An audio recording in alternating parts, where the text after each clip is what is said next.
I'd like to go to the other side of the concern of the public here because part of the reassurance and the assurance of the President is, huwag kayo mag-alala dahil pwede naman tayong sumangguni sa China pagdating sa kung may umatake sa atin at if somebody's violating our sovereignty, pwede naman tayo or may makakaasa naman tayo sa China. Now, of course, everybody knows that one key issue is the South China Sea, the West Philippine Sea, China building islands, encroaching, and so on. How do you reassure the people of and reconcile their fears and their anxieties and their concerns with the President saying na hindi bale, China naman can help us? I think the message lang of the President is that hindi tayo we have our own independent foreign policy. We will pursue our independent foreign policy and not be beholden to any nation or not be dictated to by any nation. And that is the independent foreign policy that we're pursuing.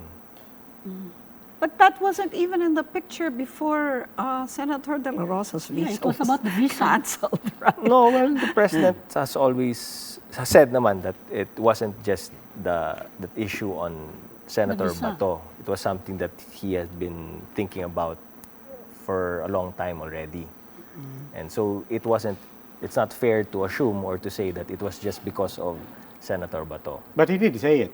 Which one? He did say that this has something to do with the But it's visa. not the end all and be all. It's just one of those things But Bato, that led to it. Well, Bato symbolized the war on drugs. That's the thing. Did that influence the president's thinking? I mean, if you listen Because to... Bato is the first PNP chief, and he was in charge of the first phase, the brutal phase And the Tokhang. of the war on He was drugs, the Stockholm and implementer. double barrel. And they're saying the visa was actually canceled when he was PNP chief, not when he became senator.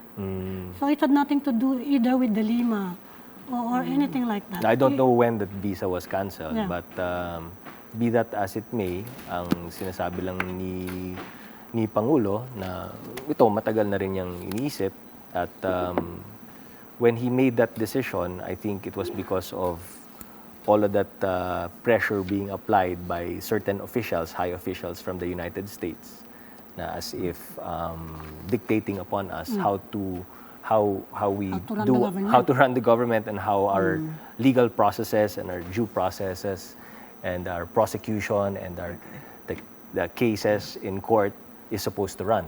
Okay. Diba? So that was already, sinabi ni Pangulo, parang pangingialam na masyado dun sa ating legal and judicial processes. So it was the final straw. Okay. Parang Apparently, ganun nga yun. yes. But, Yun na nga, so- Malacanang has already said that you are not terminating the MDT and EDCA. EDCA, And just in the fact, VFA. ang sabi, there will be no effect. So this has given rise to impressions that after terminating, you will be open to a renegotiation of the VFA. Wala pa tayo doon. We don't know, Walang ganun. wala pang decision doon sa But mag-renegotiate ba, mag-uusap ba. But it has been raised, the possibility, because Not that some of your I know, allies are not that I saying, know. yun ang gawin, mag-renegotiate to amend, we're talking about onerous provisions anyway. Let's amend, Is that the words of the day? let's amend the onerous provisions Renegotiation is the and word. renegotiate. Kasi how can you have an EDCA without a VFA? Yun na nga eh. Again, that's, Kaya nga renegotiation. that's speculative, that's speculation. Wala pa tayo doon. Wala pa tayo doon. Sa It level has na not yun. been mentioned. Not yet. A possibility of a renegotiation. Not to me. At the very least, hindi pa nasabi sa amin. Hindi pa napag-usapan din sa gabinete. In the meantime, the senators are saying they will try to persuade the president not to terminate, but to renegotiate.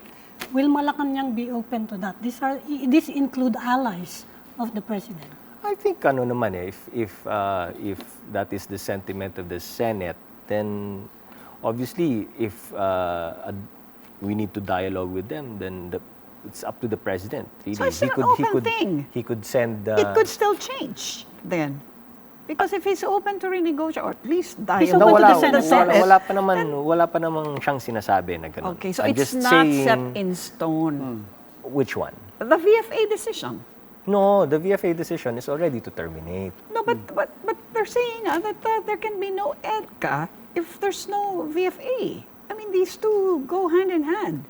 So in effect, if you terminate VFA, you should be ready to terminate the EDCA. So are we seeing It's how can you that have Americans unrolling? building No.